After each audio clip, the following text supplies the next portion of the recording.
This is the Transformers Kingdom War for Cybertron trilogy. This is the Rhinox figure. This Rhinox figure is already available at your local Target.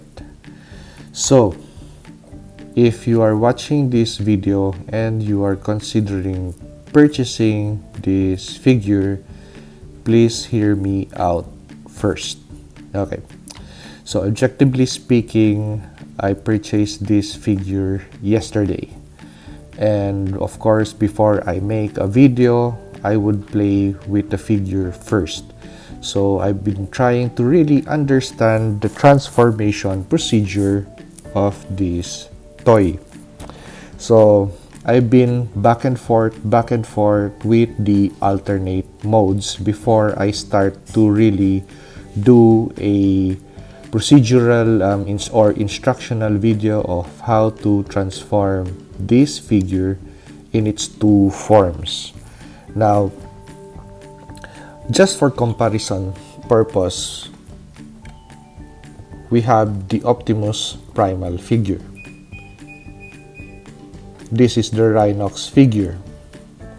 Both of them are Voyager class.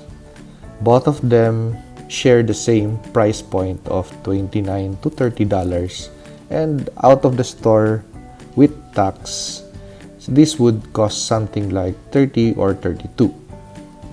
Okay, this figure is fun to play with.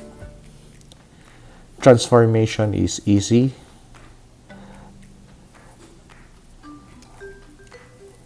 The figure is compact.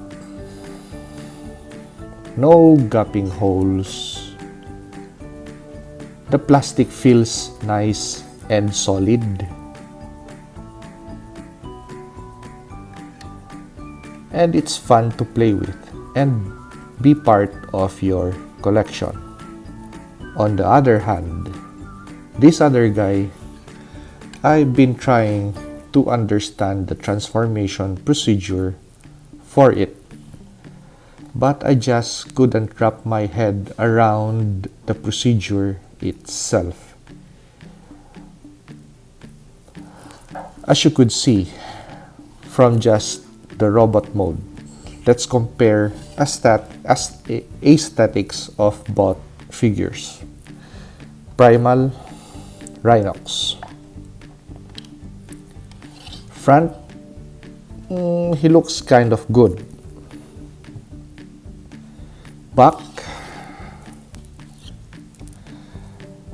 so this is what I noticed right out of box. We've got a lot of gaping holes everywhere.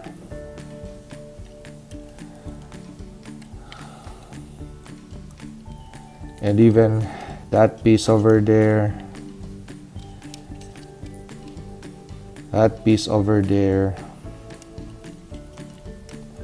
and when you open the shin panel,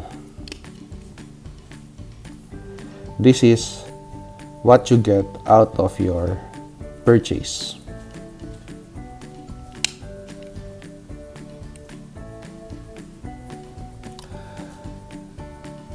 As for transformation in alternate mode, it can compare to the Optimus Primal, because this guy really transforms superbly and very, very easy.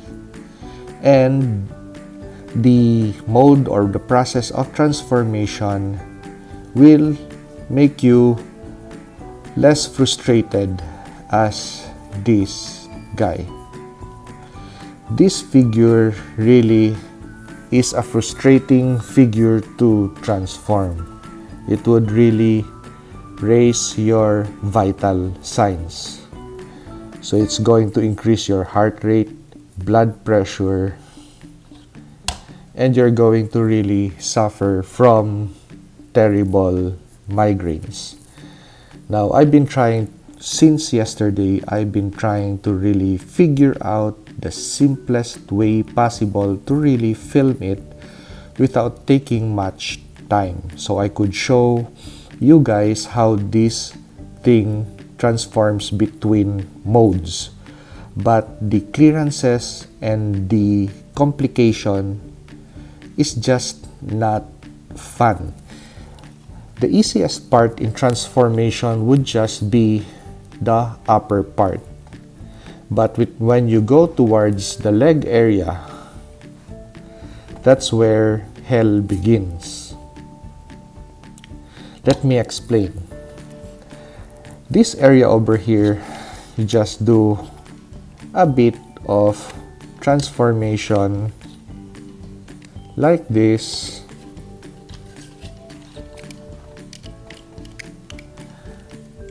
and you move that. You take the accessories out,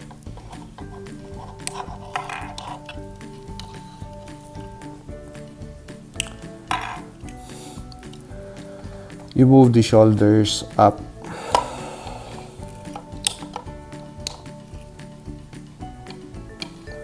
you put the hands in,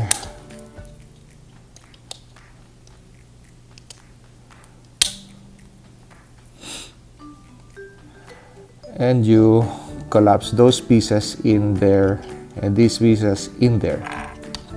Okay, so that is just the easiest part, the upper half. But when you go to the lower half, because this lower half is actually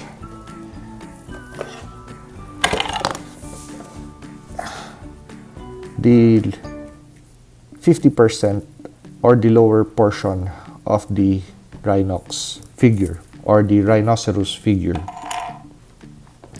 and it's just too complicated to do. Now I filmed this guy in transformation mode, and just one mode it already took 20 minutes to do.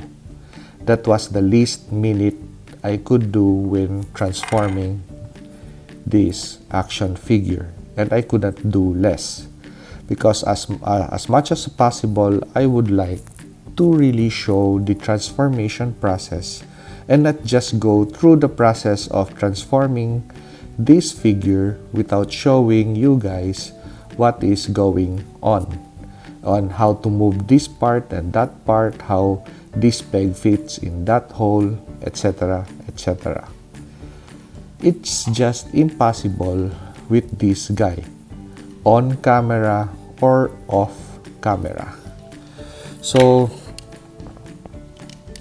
instead of